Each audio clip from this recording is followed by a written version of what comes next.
खूप दिवसाच्यान माझ्याकडे हा ब्लाऊज शिवण्यासाठी आलेला होता, तर ह्याला काही टाइमच भेटत नव्हतं शिवण्यासाठी. त्यांचा खूप वेळा कॉल येऊन गेला माझ्याकडे की ब्लाऊज झाला का, ब्लाऊज झाला का म्हणून. तर माझ्याकडून काही शिवणं होतच नव्हतं. तर मग ह्याचा टायमिंग आला आज शिवण्याचा. तर त्यांना कामाला जाते ते त्यांना उद्या सकाळी घालून जायचं होतं. तर हे गोल्ड डीपनिक गळा आहे, साध्या सिंपल साडीमधला आहे, डेलीवरच्या साडीमधला. खूप छान कलर कॉम्बिनेशन आहे. डीपनिक गोल गळा काढाय मटका टाईप आणि खूप मोठी साईज आहे, 44 साईज आहे. तर त्याच्यानंतर इथं मी दुसऱ्या कस्टमरचे घेतले कटिंग करायला. तर कटिंग करते आता. इथं सर्व सामान घेतलं सोबत. तर इथं पहा, मी तर अस्तर घेतलेला आहे.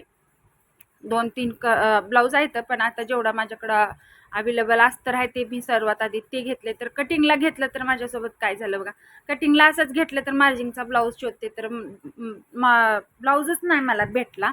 तर म्हटलं चला आता ठेवून देऊ. आणि ह्या पिवळ्या ब्लाऊजचा आंबा कलरचा ब्लाऊजचा ह्याचा अस्तर पण माझ्याकडं अवेलेबल नव्हतं, तर अस्तर पण घ्यायला जायला लागेल. हे असं असतंय, एक नाही तर एक आपल्यासोबत घडतच असते आणि एक नाही, एक आहे तर एक नाही असं होत असते.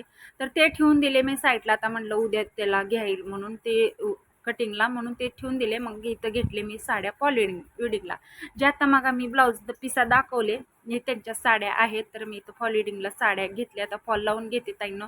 चॅनलला लाईक करा आणि व्हिडिओला सॉरी चॅनलला सबस्क्राईब करा आणि व्हिडिओला लाईक करा. खरंच ताईंनो, लाईक कोणच करत नाही. लाईक करायला का पैसे लागत नाही.